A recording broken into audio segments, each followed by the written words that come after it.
ሰይድ ያደራሁን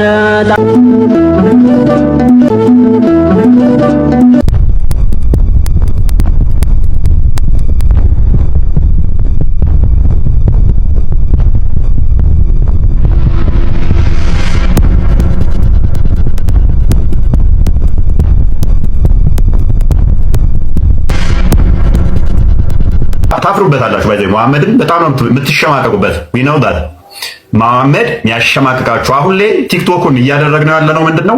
መሐመድ የሚለውን ስም በራሱ መስማት የሚያሳቅቅ የሚያሳፍር እንዲሆን እናደርገዋለን። ገና ኢየሱስ ክርስቶስን ታፍሩበታላችሁ፣ ትሸማቀቁበታላችሁ።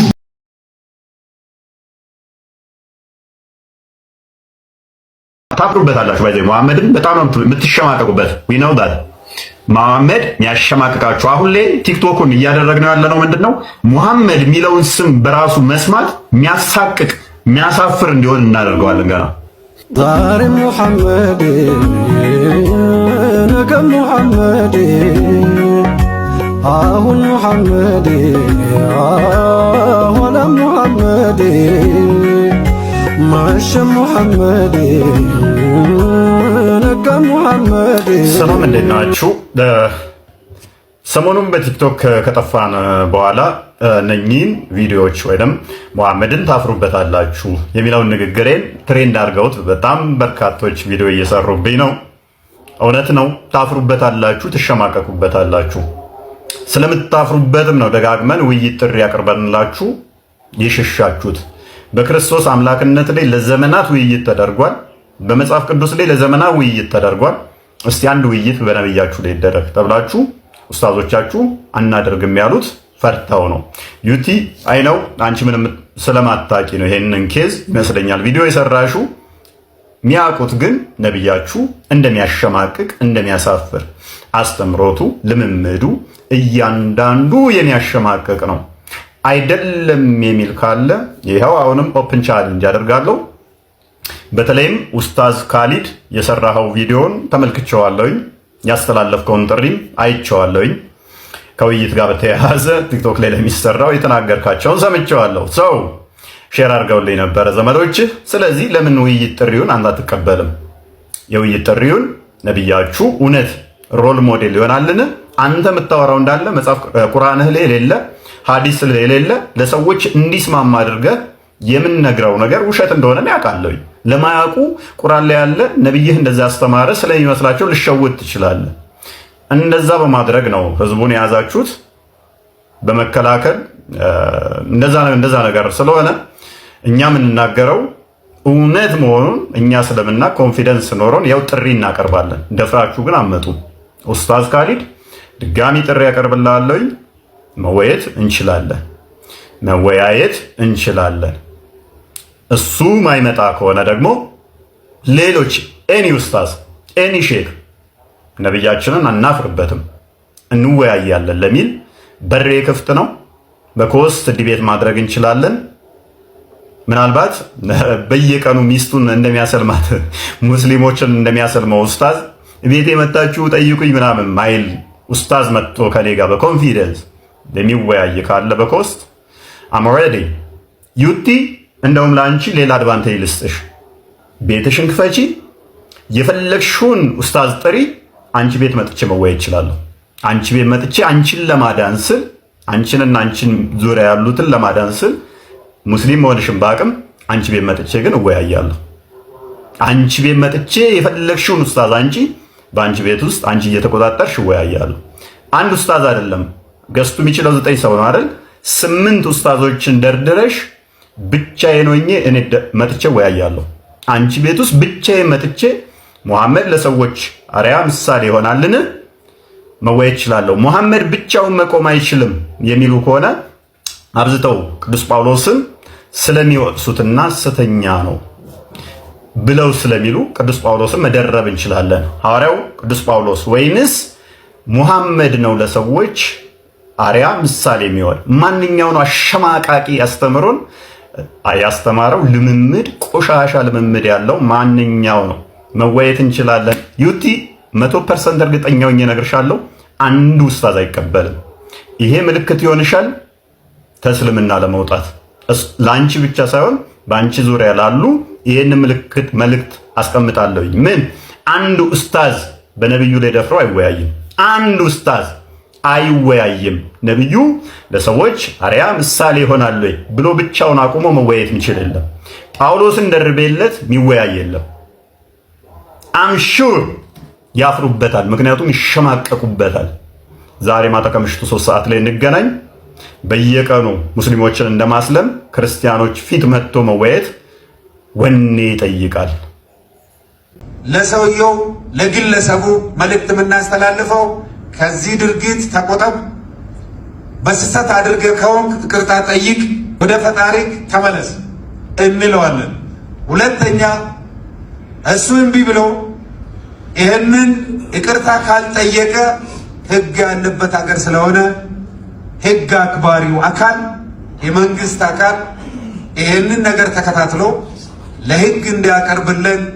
ሰላም ውድ አድማጮቻችን፣ በመግቢያው ላይ የሰማችኋቸው የኦሮሚያ መጅሊስ የእስልምና መጅሊስ ፕሬዝዳንት ናቸው። ሁለት መልእክቶችን አስተላልፈዋል። ሰሞኑን በተከሰተው ምክንያት አንደኛ ይቅርታ እንድንጠይቅ፣ ሁለተኛ ካልሆነ በህግ እንደሚጠይቁን ተናግረዋል። ከዚህ ጋር በተያያዘ ከምሽቱ 3 ሰዓት ጀምሮ የምንለው ይኖራል። ዛሬ ማታ ከምሽቱ 3 ሰዓት ላይ ሁላችሁም እንገናኝ። ዝም ብሎ ፍረጦ ቁረጦ አዋጣ። ይሄን ግለሰብ እፎይ የሚባለውን በተገኘበት ይገደል። እፎይ ከቁርአን ውጪ ተናግሮ ከሆነ በህግ ስር ሆኖ በህግ ይጠየቃል። እንዲሁ በደፈና ፍለጦ ቁረጦ ማለት በህግ ባለበት ሀገር አዋጣ። እሱ ለህግ ሲቀርብ ደግሞ በእናንተ በኩል ደግሞ በእግዚአብሔር ላይ ያላገጡ በእኛ ሃይማኖት በእኛ ምእመናን በእኛ ካህናት ችግር የፈጠሩ ያላገጡ ለህግ ይቀርባሉ፣ ለፍርድ ይቀርባሉ። ህግ ለሁሉ እኩል እስከሆነ ድረስ ተመልከቷቸው። እግዚአብሔር ብልት ይለካል። በጣም ያሳፍራል። እግዚአብሔር ያሳፍራል። በእውነቱ ባለጌ ነው። በጣም እግዚአብሔር ባለጌ ነው። የምር ባለጌ፣ በስተክል ባለጌ። ሰሞኑን ደግሞ ክርስቲያኖች ጠግባቸዋን አንተ የሀያ ተመጋቢ ሊሁላ እነዚህ ቅቤ እየቀቡን ይመስላችኋል? እናንተ ስትሳደቡ ጽድቅ ይመስላችኋል? ስታዋርዱ ጽድቅ ይመስላችኋል? እኔ ልጁ እንደውም ውጭ ሀገር ያለ ምናምን ነበር ይመስለኝ።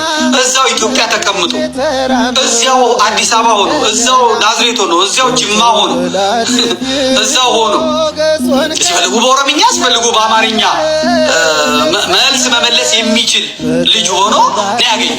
ማንንም የነካው የለም። አምላኩን ሲሰድቡበት እሱ ደግሞ ነብያቸው መጽሐፉን ገልጦ ይሄ ምንድነው የሚለው እያለ ይጠይቃቸዋል። ያለ ክርክር ነው ያደረገው። ንጽጽር ነው ያመጣው። ታለቀ። እንደዚህ ነው አይልም ሲሉት እሺ አምጡ፣ ኡስታዞቻችሁ ይምጡ፣ የተጠየቀውን ትመልሳለህ፣ እመልሳለሁ። እነሱ ሲገር መልስ አለ። ክርክር አይሻን በስንት ዓመት ነው ያገቧት? በ6 ዓመት፣ በ9 ዓመት፣ በ6 ዓመት አገቧት፣ በ9 ዓመት ገቡባት። እንዴት በህፃን ልጅ እንደዚህ ያገባሉ? ነብዩ 52 ዓመታቸው ነው። ጥያቄ ነው የሚያነሱ። ከቁርአን አስረዱን። ኃላፊነት ነው የወደቀባችሁ። የማስረዳቱ ኃላፊነት የኡስታዞቹ ነው። ከዛ ያው የሞከራችሁ ነው። ሙከራው እናንተ ያላችሁት ነው። የዛን ጊዜ የ9 ዓመት ህፃን ማለት ትልቅ ናት፣ ጎረምሳ ናት። የዚህን ጊዜ ከዚህኛው ዘመን ጋር አታነጻጽሩት። የለም ግን እንደዛ የሚል ከዛ ይመጡና የነብዩ ልጅ በ13 ዓመቷ ነው በ14 ዓመቷ ለጋብቻ ስትፈለግ አይቻልም አልደረሰችም ብለው ከለከሉ ይላል ቁርአኑ። ይሄው እዚህ ቦታ እሳቸው የ6 ዓመት አግብተው እንደገና ደግሞ ይሄን ጥያቄ ነው ያነሱት። ከቁርአኑ ነው ያመጡት። ይሄን መመለስ የነሱ ነው። ንጽጽር አለማምጣት። ንጽጽር ከመጣ በኋላ ያስከፋል፣ ያበሳጫል። በተለይ ደግሞ ያልተማሩትን ግልብ ስሜት ላይ ያሉትን ለማስቆጣት ይጠቀሙባቸዋል። ይሄ የዋሃብያ እስላም እየሰራ ያለው ለዚህ ነው። አንተም ስለ ሙስሊሞች ያለን አቋም እስቲ ያሳውቅ። ስለ ሙስሊም ኢብራሂም በድሩን ታውቀዋለህ? ላለፉት 17 ዓመታት የልብ ጓደኛዬ ነው። ከዩኒቨርሲቲ ጀምሮ አንድ አልጋ ላይ እየተኛን ለሱ የሚላከውን ብር አብረን እያጠፋን ለኔ የመጣውን ስንቅ አብረን እየበላን እስከ ዛሬ ድረስ በጓደኝነት ጸንተናል። ይገርማል። ሳገባ ሚዜ ኢብራሂም በድሩ ነበረ። ሁለተኛው ሚዜ መለሰ ይባላል። የፕሮቴስታንት እምነት ተከታይ ነው። ላለፉት 17 ዓመታት ምርጥ ጓደኛዬ ነው። ለሱ የተላከ ገንዘብ የኔ ነው፣ ለኔ መጣ በሱ የሱ ነው። እስካሁን ድረስ በጓደኝነት አብረን ዘልቀናል። የልቤን ማማክረው፣ ሚስጥሬን ምነግረው፣ እድገቴን ማሳየው ጓደኛዬ ነው። ኢትዮጵያዊ ሆነ ስለ ሙስሊም ያለህን አቋም ንገረኝ ስትል ትንሽ አታፍርም? ኢትዮጵያዊ ስትሆን የሌላውን ሃይማኖት አክብረ ሌላውን ወደ የራስህን ደግሞ አምነህ አምልከህ ትኖራለህ። አሁን እኮ ችግር የፈጠሩብን በየቲክቶኩ እየመጡ ቤተ እምነቱ ሳይወክላቸው የቤተ እምነቱ ተቆርቋሪ ነን፣ ተከራካሪ ነን፣ አስተማሪ ነን የሚሉ ሰዎች ናቸው። ምንም የሚያውቁት ነገር የለም። በሚያውቋት ትንሽ ዕውቀት ምንም የማያውቀውን ህዝብ ይማርኩና ተከታያቸው ያደርጉታል። ሲመቻቸው ደግሞ ወደ ራሳቸው ዓላማ ይገነጥሉታል። ሁሉም የሃይማኖት እምነት ተከታይ በዚህ ሰዓት መጠንቀቅ ያለበት ነገር ቤተ እምነቱ አስተምሮ ያልሾማቸው ዕውቅና ያልሰጣቸው ግለሰብ ሆነው ትንሽ ዕውቀታቸውን ሃይማኖትና ዶግማ አድርገው ካልሰበክን ከሚሉ ግለሰብ የሃይማኖት አስተማሪዎች ነው። እኔ ከኢብራሂም ጋር ኮሮና በገባ ወቅት አንድ ቤት ነበርን። ወቅቱ የረመዳንና የአብይ ጾም ነበረ። ሁለታችንም በአንድ ቤት ጾመን ሰዓት ሲደርስ እኛ ሳሎኑን ለሱ ለቀንለት ሰርቪስ ውስጥ ሄደን ውዳሴ ማርያም እናደርስ ነበር። እሱ ሳሎን ውስጥ በሰዓቱ ሶላት ይሰግዳል። በኋላ ግን ሁለታችንም በአንድ ትሪ አብረን ማዕድ እየበላን እኔ ለሱ እየጸለይኩኝ እሱ ለኔ እየጸለየ ነው በጓደኝነት የምንኖረው። ሁሉም ያመነበትን ይኖራል። ሁሉም መልካም ነው ያለውን ለወንድሙ ይመኛል። ከዚህ በተረፈ በመስደብ የሚሰበክ ክርስትና፣ በማንቋሸሽ የሚሰበክ ሃይማኖት ግን የለም። እግዚአብሔር አምላክ የሁሉም አባት ነው። ለሁሉም መዳን ይጨነቃል። የሁሉም ህይወት ያሳስበዋል። እኔ ስለ እግዚአብሔር ብዬ ብሳደብ ስድቡ ኃጢአት ሆኖ ያስወቅሰኛል እንጂ ጽድቅ ሆኖ አይቆጠርልኝም። አንተም ስለ አላህ ብለህ እኔም ብትናገረኝ ዋጋን በሰማይ ታገኘዋለህ። እኔ ስለ ሙስሊም ያለኝን አቋም ዳሩ ሰላም መስጊድ ሂድና ኢብራሂምን ጠይቀው። ብቻ ምን አለፋ ኢትዮጵያዊ ሆነ ስለ ሙስሊም ምን አቋም አለ አይባልም። ኢትዮጵያውያን ተዋደን ተፋቅረን ተከባብረን አንዳችን የአንዳችንን ሃይማኖት አክብረን በፍቅር በሰላም አንዳችን ለአንዳችን እየጸለይን የምንኖር ህዝቦች። ከዚህ ቀደም በሐሰተኛ ነቢያት ላይ አንድ ስታንድ አፕ ኮሜዲ ሰርቼ ነበርና አንዳንድ ሰዎች እንዴት አንተ ሃይማኖቱን ትናገራለህ ብለው ኮሜንት አድርገውብኝ ነበር። እኔ የማንንም ሃይማኖት አልናገርም።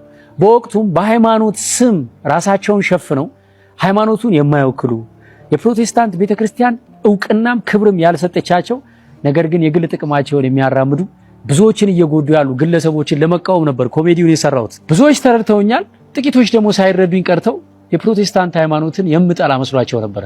በፍጹም ማንንም አልጠላም። ሁሉንም አከብራለሁ፣ ሁሉንም እወዳለሁ። የራሴን ኦርቶዶክስ ተዋህዶ ሃይማኖትን ግን ያለ ጥርጥርና በንጹህ ልቤ አመልካለሁ። ይሄንን ቪዲዮ ለሌላ ሃይማኖት ተከታዮች በሙሉ ሼር አድርጉልኝ። ሐሳቡን ከወደዳችሁት ላይክ አድርጉ። የእናንተን ሐሳብ ግን ጻፉልኝ። ምን ታስባላችሁ? ያወራሁትን ነገር መተቸትም መደገፍም ይቻላል።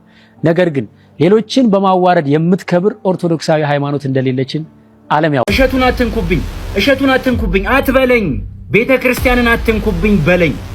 ለእሸቱ በሚገባው ልክ በሚገባ እንነግረዋለን። አታሽቋልጥ። ስለምን ታሽቃብጣለህ? ስለምን ታሽቋልጣለህ? ከቻልክና ከበረታ ጎበዝ ከሆንክ እውነትን ተናገር። ነገር ግን ካልሆነልህ ዝም ማለትም ያባት ነው ወዳጅ። የሆነ ነገር ልትሰራ ስትነሳ ሚዛን ሊሆን የሚገባው ልክህ ሊሆን የሚገባው ጉዳዩ ትክክል ነው አይደለም፣ እውነት ነው እውነት አይደለም ነው እንጂ ያዋጣል አያዋጣም ብለህ ልትሰራ አይገባ። አንተ 17 ዓመት ስለቆየው ጓደኛህ ኢብራሂም መናገርህ ምን ያገናኘዋል አሁን ከተነሳው ጉዳይ ጋር? ስለ ጓደኛ ፍቅርን ልትገልጽለት በጎ ነገሩን ልታወራለት ትችላለህ። አይደለም እሱን በጀርባህ ልትነቀሰው ትችላለህ። ነገር ግን አሁን ከተነሳው ጉዳይ ጋር ምን ያገናኘዋል? ትክክል ያልሆነ ጉዳይ አንተ መሃል ሰፋሪ ሆነ በሰራው ቪዲዮ ላይ ብዙ ኦርቶዶክሳውያን የእስልምና ማህበረሰቡን እንዲሁም እስልምናውን እንደሚጠላ አንተ ደግሞ እነሱን የምትገጽዝ ሆነህ መገለጥህ ነው። ያ ደግሞ ትክክል አይደለም። ብዙ ኦርቶዶክሳውያን ከልቡ ሰሌዳ የማይፍቀው የሚወደው የሚያከብረው ሁሌ የሚያስበው ጓደኛ ወዳጅ ብቻ ሳይሆን ዘመድ ያላቸው ብዙ ኦርቶዶክሳውያን አሉ። ይህንን መናገሩ ምን አስፈለገ? ካንተ 17 ዓመት ጓደኛ ኢብራሂም በላይ አንድ የሚገርምህንና የሚደንቅህን ነገር ልንገርህ።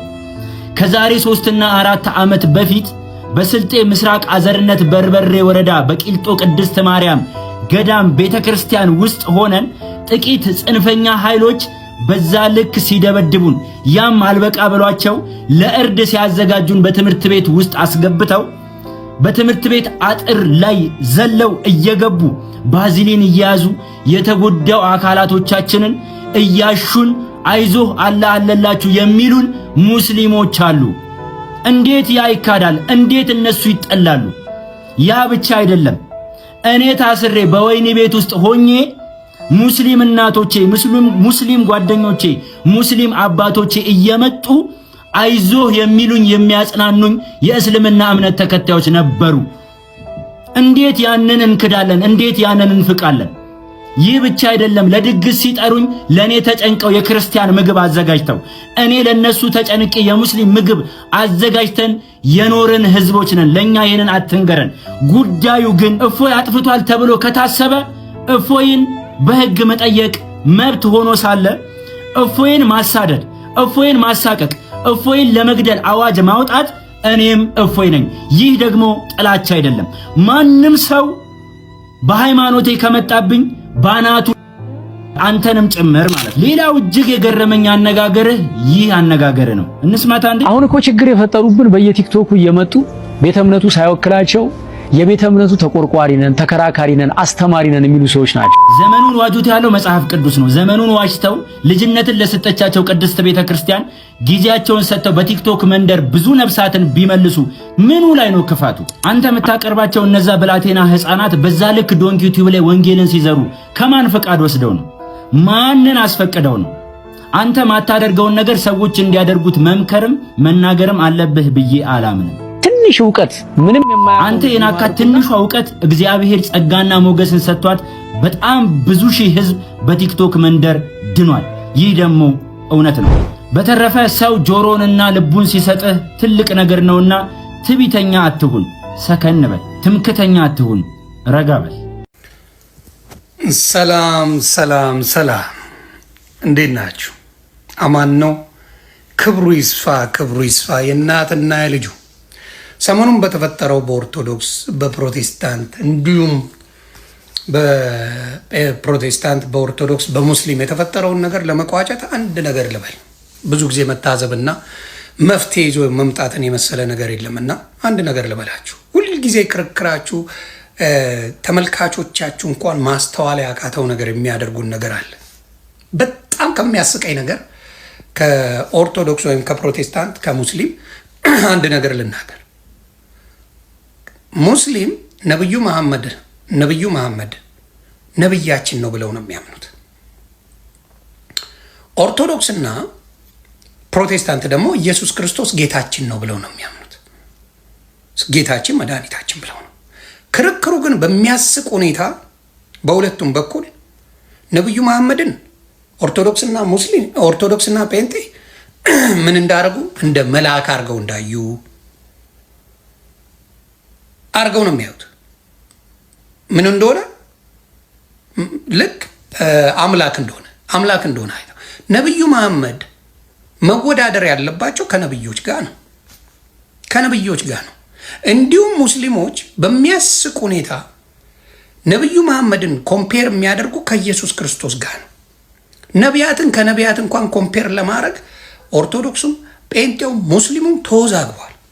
አሁን ነብዩ መሐመድ መወዳደር ያለባቸው ከነቢያቶች ጋር ነው። ከነማ ጋር? ከነ ሙሴ ጋር፣ ከነ ዳዊት ጋር፣ ከሌሎችም ጋር ብታወዳደሩና እንደዚህ አድርገዋል እንደዚህ አላደረጉም የሚባለው ነገር ቢመጣ ውሃ የሚያነሳ ክርክር ይመጣል።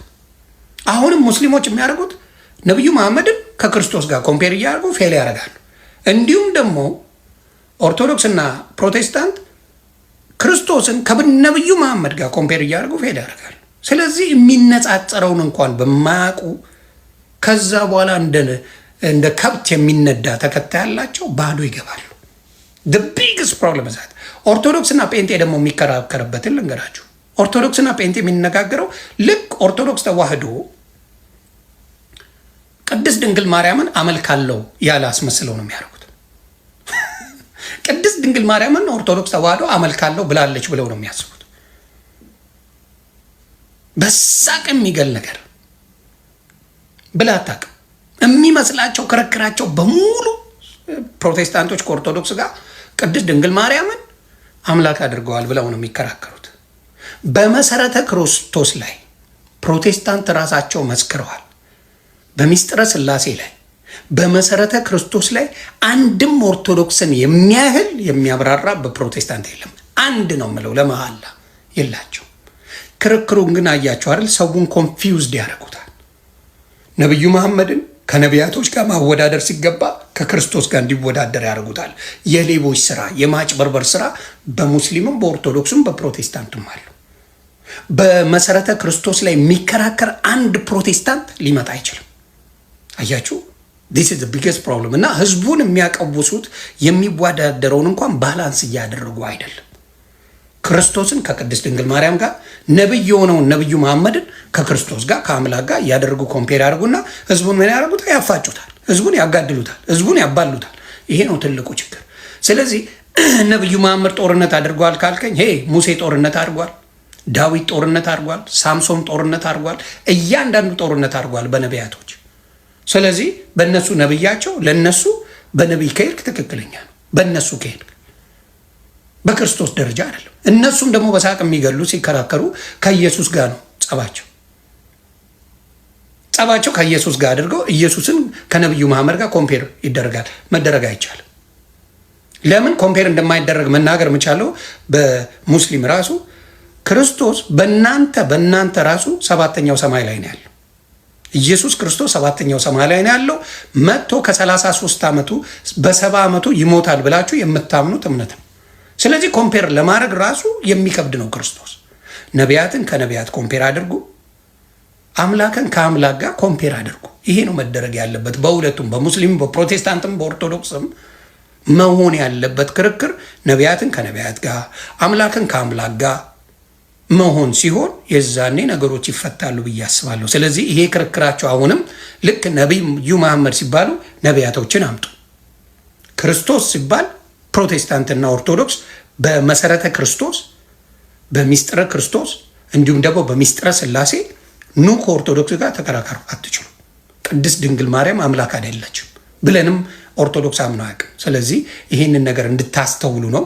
ከዚህ በኋላ ያለው ጸብ መስተካከል ካለበት በዚህ መልኩ ይስተካከል። ላለው ሰላማችሁ ይብዛ።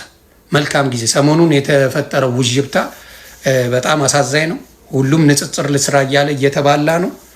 ግን ቢስተካከል ጥሩ ነው ብዬ አስባለሁ። አምላክ የሚከብርበት ስራ አንዳችሁም እየሰራችሁ አይደለም። አምላክ የሚንቋሸሽበት ነቢያቶቻችሁ የሚንቋሸሹበት ሙሉ ስራ እየሰራችሁ ስለሆነ የቅድስና ስራ እንዳልሆነ ለሁላችሁም ልናገር እፈልጋለሁ። ሌሎቻችሁ ግን በርቱልኝ። ሰላማችሁ ይብዛ። በእነዚህ ሁለት ልጆች ላይ ፍትሃዊ ነገር እየሆነ ነው ብላችሁ ታምናላችሁ? ይህንም ቪዲዮ የህግ አካላት የኦርቶዶክስም የእስልምና እምነት ተከታዮችም ሆኑ ለሐቅ ግን ለእውነት የቆባችሁ በደንብ አዳምጡ። በደንብ ማለት ነው። ይሄ እፎይ ይባላል፣ ይሄ አስረስ ይባላል። ይሄ የኦርቶዶክስ እምነት ተከታይ፣ ይሄ የእስልምና እምነት ተከታይ። በተለይ ከዚህ ከእፎይ ጋር በተገናኘ የእስልምና እምነት ተከታይ ወገኖቻችን ነብያችንን ነካ፣ በጣም የምንወዳቸውን የምናከብራቸውን ምንሳሳላቸውን ነብይ ክብር ነካ ብላችሁ ያው እየደረሰበት ያለውን ነገር ሁላችንም የምናውቀው ነው። በተቃራኒው ደግሞ እዚህ ጋር አስረስ ይባላል፣ የእስልምና እምነት ተከታይ ነው። ከዚህ ልጅ ጋር በተገናኘ ደግሞ የክርስትና እምነት ተከታዮች አምላካችንን ሰደበብን ብለው እየጮሁ ነው። እዚህ ጋር ነብያቸውን፣ እዚህ ጋር ደግሞ አምላካቸውን። ከዚህ ካደረጉት ነገር አንጻር ደግሞ ምንድነው እየደረሰባቸው ያለው ነገር ካልን በጣም ስላሳዘነኝ ነው ይህን ቪዲዮ የሰራሁት።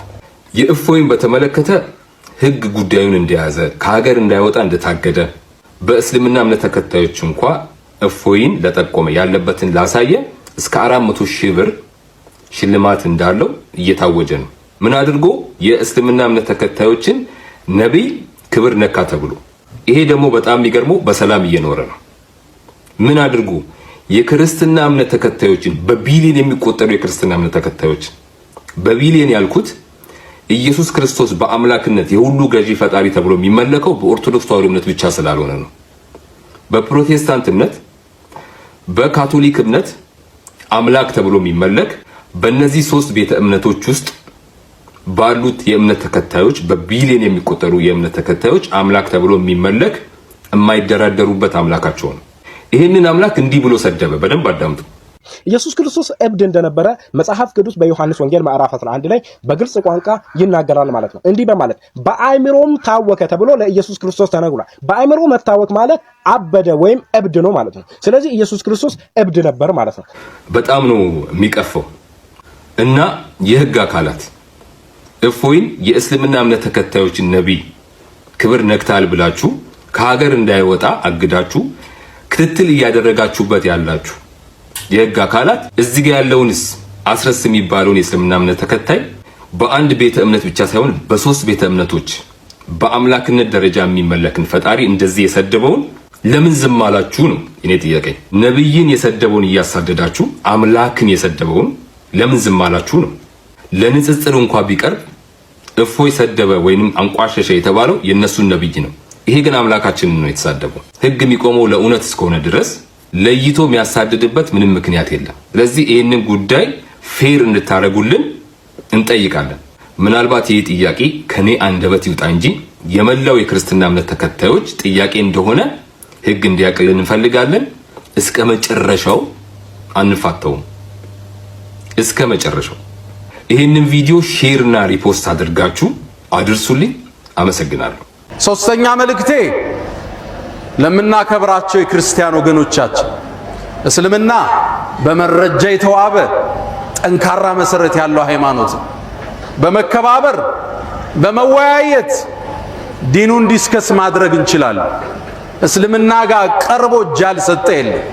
ስለ እስልምና ተከራክሮ ሻሃዳ ሳይወጣ የወጣ የለም። 100% እርግጠኛ ነኝ። በእኛ እጅ ብቻ ስንት ሰው ሻሃዳ ተቀብለ። እስልምና ጋር መወያየት የፈለገ ፊት ለፊት ይምጣ። በሚፈልጉት መጽሐፍ በሚፈልጉት ርዕስ ማውራት ይቻላል። ዕውቀት ይዳኝ ያኔ፣ ሐሳብ ያሸንፍ ያኔ። ስድብ አይደለም፣ ማንጓጠጥ አይደለም፣ ትልቅ ስብዕና ማርከስ አይደለም። ዕውቀት ይዳኝ። እስልምና ሁሌም በሩ ክፍት ነው። የመጨረሻው መልእክቴ ለኛ ለሙስሊሞቹ እንዲህ አይነት ክስተት ሲከሰት ነቢዩን አለይሂ ሰላቱ ወሰላም የበለጠ እንድናወሳቸው ይከጀላል። ከዛሬ በኋላ በአላህ ፍቃድ የሚወለዱ ልጆች ስማቸው ሙሐመድ ይሆናል ኢንሻአላህ። ሴቶች ከሆኑ በሚወዷት ሚስታቸው አኢሻ፣ አብራቸው በቆመችው ኸዲጃ በሚስቶቻቸው ስም እንሰይማለን። በሚወዷት ልጃቸው ፋጢማ ስም እንሰይማለን። አደራ ብዙ ሰው ልጅ ይወልድና ይደውልልኛል፣ ስሟን ማን ልበለው ይለኛል። አንድ መልእክት ነው የምሰጠው፣ የልጅህን ስም ከህይወት ግቧ ጋር የሚያያዝ አድርግለት ይለዋል። ስም የህይወትህ ግብ ማለት ነው። የአንድ ሰው ስም መሐመድ ሆነ ማለት እሱን ምሰል ማለት ነው።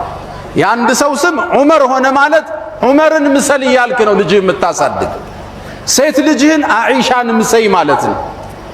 የዚህን ኡማ በርካታ ሺህ ሐዲስን ያስተላለፈች ትውልድ ያነጸች የነቢዩ አለይሂ ሰላቱ ወሰላም ሚስት እናታችን አኢሻ ረዲየላሁ ተዓላ ዐንሃ። አሁንም በነቢዩ ስም ግጥሞችን እንገጥማለን፣ ነሽዳዎችን እንነሽዳለን። ስለ እሳቸው ሙሐደራዎች ይደረጋሉ። በእሳቸው ስብዕና ዙሪያ ፓምፕሌቶች ይበተናሉ። በእሳቸው ዙሪያ ኮንፈረንሶች ይደረጋሉ። ነቢዩን አለይሂ ሰላቱ ወሰላም ረስታችኋል እያለን ነው አላህ። ሰለዋት ምን ያህል የምናወርደው? በነቢዩ ላይ 100 የሚያወርዳለ በየቀኑ ረስተናል። ነቢዩ አለይሂ ሰላቱ ወሰላም በእኔ ላይ አንድን ሰለዋት ያወረደ አላህ በሱ ላይ 10ን ያወርዳል። ልብ ብላችኋል? ገልብጡት፣ ብትገለብጡት ራሱ ትርፍ ነው። እኛ በነቢዩ ላይ 10 አውርደን አላህ በእኛ ላይ አንድ ቢያወርድ ትልቅ ሽልማት ነበር። አላህ ግን ገለበጠው። አንድ አውርዱ 10 በእናንተ ላይ አወርዳለሁ አለ አላህ። አላሁመ ሰሊ ወሰለም ወባሪክ አለ ሰይድና። ሰለዋት ስንል ጭንቀታችን የሚወገድበት፣ ሪዝቃችን የሚሰፋበት፣ የነብዩ ፍቅር የሚታተምበት እሳቸው ላይ ሰለዋት በማብዛት ብዛት ነው የውመል ቂያማ ደረጃችን ከፍ የሚል። ሰይድና አሊ ረዲየላሁ ተዓላ አንሁ አንድ ጥያቄ ጠየቋቸው። ንግግሬን በዚህ ልቋጭ። አላህ ከፈጠረው ነገር ሁሉ ጠንካራው ምንድነው አሏቸው። አላህ ብዙ ነገር ከወንድማችን እፎይ ጋር በተያያዘ አንዳንድ በጣም የሚያስገርሙ ነገሮች እዚህ ቲክቶክ ላይ ያየው ነው። እስቲ ግልጽ አድርጉልን። ሙስሊሞች በእናንተ ሳይድ ያሉ መምህራን ማለት በኡስታዝ ደረጃ በመምህራን ደረጃ ያሉ የተለያዩ ሰዎች ይሄን ያልኩት ለምንድን ነው? ለምሳሌ እፎይ መምህር አይደለም። በዚህ ቤተክርስቲያናችን ውስጥ እስልምናን በራሱ እንደው የሚያጠና ከዛ በኋላ ያነበበውን የሚያካፍል አይነት ወንድም ነው። በእስልምናው ሳይድ ግን በኡስታዝ ደረጃ በመምህራን ደረጃ ያሉ ሰዎች ሳይቀሩ አምላካችን ላይ እንዴት እንደሚሳለቁ እግዚአብሔርን አምላካችንን ጌታችን ኢየሱስን እንዴት እንደሚሳደቡ ሳትሰሙ ቀርታችሁ ነው ወይስ በእኛ ሳይድ ቢሳደቡ ችግር የለውም በእናንተ ሳይድ ግን የሆነ እንደው ቅር የሚያሰኝ ነገር ከተሰማ አይ እንደው እንነሳለን የሆነ አምባገነን እንሁን አይነት ነገር ነው እንዴት ነው እየታሰበ ያለው?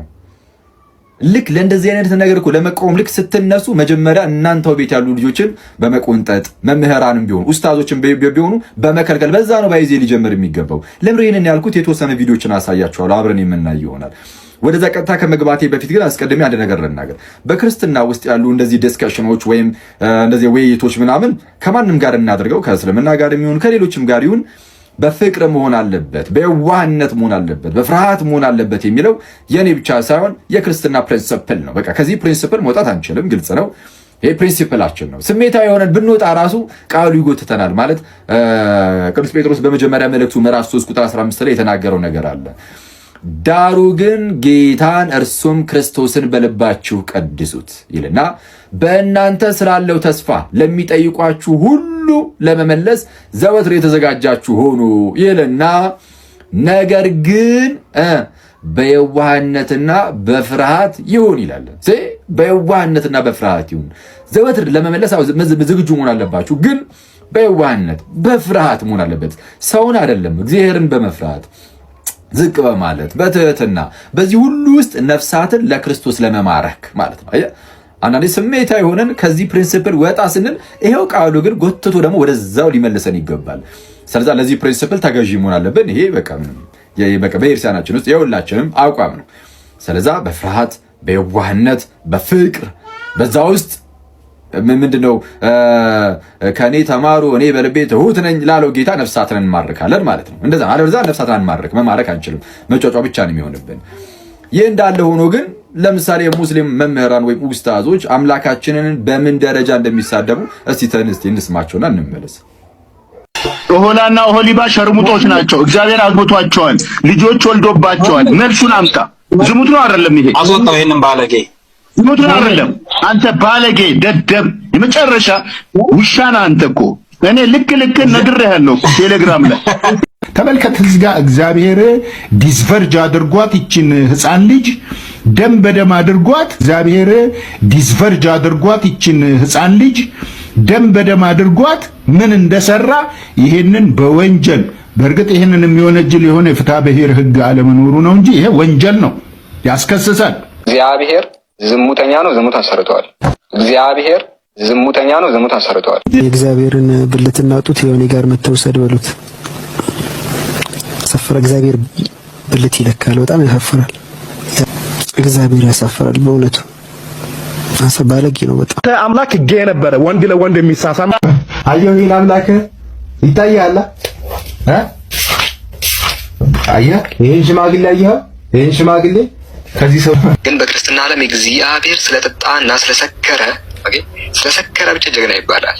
ይሄ በጣም የሚያስቅ ነገር ነው። የሰከረ ሰው ሰካራም ነው። ጀግና ሊባል አይችልም። ኦኬ እንግዲህ እንደሰማችሁት ነው ሙስሊም ኡስታዞች መምህራን ሳይቀር በምን ደረጃ እግዚአብሔር ላይ እንደሚናገሩ እንግዲህ ተመልክታችኋል። ያውም የተናገሩት ሁሉ እነሱ ባሉት መንገድ መጽሐፍቶቻችን ላይ የሉም። እነሱ ባሉት መንገድ የሆነች ቃል ይሰባሉ፣ ለራሳቸው ታሪክን ይፈጥራሉ። የሆነች ቃል ይሰባሉ፣ ለራሳቸው ታሪክን ይፈጥራሉ። እነሱ ባሉት መንገድ ያልተቀመጠን ነገር ነው እንደዚህ የሚሉት። ቀርበ መልስ ከተባልኩ እኔ ለምሳሌ ልመልስ እችላለሁ። እዚህ ጉዳይ ላይ ቀርበ መልስ ከተባልኩኝ እኔ ቀርቤ ልመልስ እችላለሁ። ልክ እንደዚህ ሁሉ ወንድማችን ወይም እዛ በእስልምና ውስጥ የሌለ ነገር እንኳን የተናገረው ይሄ ትልቅ ስህተት ስለሆነ ቀርቦ እንዲመልስ ጠይቁት፣ መጠየቅ አለበት። እሱም አይ እኔ ከዚህ ላይ አግኝቻለሁ ከዚህ ላይ አግኝቻለሁ ብሎ ማስረጃ ማቅረብ አለበት። እንግዲህ ብዙ ጊዜ እንደሚናገረውም ከሆነ አቃይ ማስረጃ አቀርባለሁ ይላል እሱ። ስለዚህ ይጠይቅ። ባይሆን ግን በሌለ ነገር በዚህ ደረጃ ግን ሙስሊም መምህራን ኡስታዞች እንዲህ ሲናገሩ ስለነበረ ይህንንም እያያችሁ ይህንን ስታጸዱ ነው ከዛ በኋላ ሌላውንም ለመጠየቅ ሞራሉንም ሊታገኙ የሚገባው ነው። ቆየን። የሰውን ሃይማኖት ማክበር ምን ማለት እንደሆነ ታውቃላችሁ?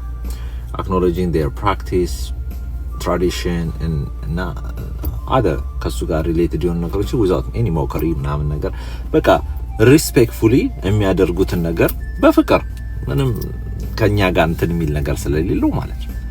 that's what it is። ግን አሁን እያየን ያለ ነው በቃ ለምን ትንሽ እነዚህ ግን የሃይማኖት ሰዎች ናቸው ምናምን ለማለት ሁላ ይዳዳኛል አንዳንድ ጊዜ። ለምን እንደሆነ ታውቃላችሁ? እኔ እንኳን እንደዚህ አይነት ነገር አላወራም ማለት እኔ አሁን በጣም ለሞስት ሳንሶር የማይደረግ ነገር ነው እዚህ ቲክቶክ ላይ ማወራው ምናምን፣ ግን to that level of disrespect እንኳን ስለ አንድ ሰው ሃይማኖት ስለ አንድ ሰው አምላክ ፈጣሪ ማውራት ቀርቶ እንዴ ስለ ሌላ የቆሎ ጓደኛዬ እንኳን እንደዛ አላወራም። ሶ በጣም ብንከባበር ጥሩ ነው። ገብቷችኋል? ስፔሻሊ እኔ በህይወቴ በጣም መፈራው ነገር ምን እንደሆነ ታውቃላችሁ? ሰዎች ጦርነት ምናምን ሊመስላችሁ ይችላል። እነዚህ ፋናቲክ የሆኑ የወንጌል ተጧሪዎች በጣም ነው መፈራቸው። ይሄ በወንጌል የሚተዳደሩ ሰዎች ይሄ ኢማምም ሊሆን ይችላል ምን ይችላል ብቻ በቃ you know they know how to gaslight you እና ሰዎችን እንዴት አትራክት ማድረግ እንዳለባቸው ያውቃሉ። that's what they do እንጂ አሁን እዚህ ጋር ስለ ኢየሱስ ክርስቶስ አዳኝ አምላክነት ለኔ የሚሰብከኝ ሰው ኢየሱስ ክርስቶስን ይጻረረዋል ብሎ ስለሚያስበው ሰው ሌላ አምላክ ወይ ደግሞ ሌላ ነገር መጥፎ ነገር እየነገረኝ አይደለም ስለ ኢየሱስ እንዲገባኝ ማድረግ ያለበት። በቃ ኢየሱስ አዳኝ መሆኑን መመስከር ብቻ በቂ ነው። አለቀ። ሌላ ነገር ውስጥ ሌላ ዲስሪስፔክት ውስጥ ሌላ the same thing goes to the other religion። አላህ የዓለም ገዢ ነው አላህ ብለን የምናስብ ሰዎች ግዴታ ኢየሱስን ማንቋሸሽ የለብን። እዚህ አሁን ኢንተርኔት ላይ አንዳንድ የምናየው ነገር በጣም ነው የሚያሳዝነው። ነገርኳችሁ እኔ እንኳን ካፌ እንደዚህ ነገር አይወጣም። እነሱ እዛው የራሳቸው ነገር ማውራት ነው ያለባቸው። ይሄ እንደዚህ አይነት ነገር ዝም ብሎ ቤታችሁን ዘግታችሁ የምታወሩት ነገር ነው መሆን ያለበት። የሆነ አቴንሽን ለማግኘት ይሄ ነው። ከዛ የባሱ ብዙ ነገሮች አሉ እኮ ማውራት የምንችለው ነገር። ስለ ራሳችን ለምን አናወራ? መዳን እንደዚህ ነው የዛሬ 5 ዓመት ነው ምናምን እኮ ነው በቃ ጌታን የሚያውቅ ጠቅላይ ሚኒስቴር አገኘን ብለን ከዳር እስከ ዳር ዘንባባ ይዘን ወተን ምናምን አገሪቷ በደም ጎርፍ የተጥለቀለቀችው እንደዚህ አይነት ሲቪል ዋር አይተናናቅም። ገብቷችሁ? እነዚህ ነገሮች እንዴት ነው ማያሳስቧችሁ? እዛው የዛሬ 2000 ዓመት ነብዩ መሐመድ እንዲያርጎ እንትና እንዲያርጎ ምናምን አይነት በጣም ደግሞ ዲስሪስፔክትፉል በሆነ መልኩ የምናወራው እንዴት ነው? በዚህ ስምንት ነው እኮ ግራ የሚገባኝ። እንዴት ነው ይሄ ለድህነታችን ምክንያት ወይም ለድህነታችን ይሄ ወሳኝ ምዕራፍ ተደርጎ እንደዚህ መወያያ ርዕስ ሆኖ ምናምን እኛ ጋር ጉድለቶች የሉም ወይ? ሁላችንም ጋር እኮ የሆኑ ዳርክ ሰክሬቶች አሉ ስለማናወራቸው ነው እንጂ በጣም ዳርክ የሆኑ ነገሮች አንዴ ብትችሉ ከሰው ጋር ተስማምታችሁ ኑሩ ነው እኮ ቃሉ የሚለው። እሱ ነገር እንዴት ተረሳና ነው አሁን ሌላ ነገር ላይ መንጋው ነው እኮ። ሌላውን ለምንድን ነው ማንተው? በቃ ከኛ ድህነት ጋር ምን ያገናኘዋል? ለማንኛውም እኔ እንደነገርኳችሁ ሰዎች በወንጌል መጦር የለባቸውም ብዬ ማመን ሰው ነኝ። ወንጌል ትርፍ ማግኛ መሆን የለበትም። this is the problem, this is the aftermath of ይሄ ወንጌል እንዲ ለጡረታ መዋያ ሲሆን እንጂ ሰው ሰርቶ ጥሮ ግሮ ይበላ እንደዚህ ያው ገብቶቻል። በቃ እንዴት አድርገው ትሪገር ማድረግ እንዳለባቸው ስለሚያውቁ ነው እንደዚህ አይነት ነገር ውስጥ የሚገቡት ሰዎች። እና at the end of the day ያው bloodshed ነው፣ ሌላ ነገር የለውም። ያው ደም ነው የምትፋሰሱት። በጣም ነው የሚያሳዝነው። ሰው ሰልጥኖ ስንት ነገር ያደርጋል። እኛ የዛሬ 2000 ዓመት እንትና እንዲያረገ እንዲ ነው ይሄ ለሃይማኖታችሁ እንትን ይመስል። ዛሬ እናንተ ምንድነው የምታረጉት? ትላንትና ምንድነው የምታረጉት? የዛሬ 10 ዓመት ምን ሆነ? የዛሬ 5 ዓመት ምን ሆነ? እነዚህ ነገሮች እንዴት ነው ችላ እየተባሉ እዛ እንደዚህ ሆነ ምናምን በቃ እሺ ሆነ። ለኛ ከኛ ድህነት ጋር ለምን ወደ ድህነታችን የሚያመጣን ነገር ለራሳችን የሚሆነው ነገር አንሰራም? አደብ ብትገዙ ጥሩ ነው። በተለይ እነዚህ ሃይማኖት አባት የምትባሉ ኢማም ምናምን የምትባሉ ነገሮች ይሄ እየመጣችሁ ይሄ እንትን ይሄ ምንድነው ይሄ ጉቦ የቀደደው አፋችሁን የምትተረትሩ ሰዎች ፕሊዝ ላይክ ሰው እንትን ይበል። የኢትዮጵያ ችግሩ ወደ ነዳ ነው ስለሚነዳ ነው። ገብቷችኋል? እኔን የሚከተሉ ሰዎች አሉ እኮ እዚህ ዝም ብዬ የሆነ ነገር ስለምን ዶክተር የምመስላቸው ሰዎች ልክ the same thing። አሁን እናንተም በቃ ለድህነታቸው በር የምታንኳኩ ነው ይመስላቸው ነው። ከመዳናቸው በፊት እዚህ ስጋቸው ልጠብሱት ነው እንጂ ሌላ ነገር የለውም። ስለዚህ አደብ ብትገዙ ጥሩ ነው። ዘይድ ያደራውን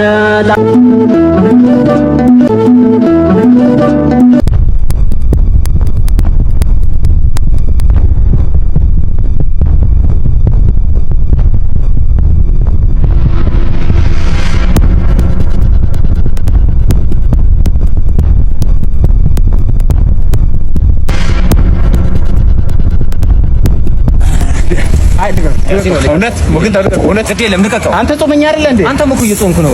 እሺ አይ ግማሽ ግማሽ እንያዛለን። ግማሽ ግማሽ። እሺ ጌታ ይባርካል። አሜን ያ ረበል ዓለሚን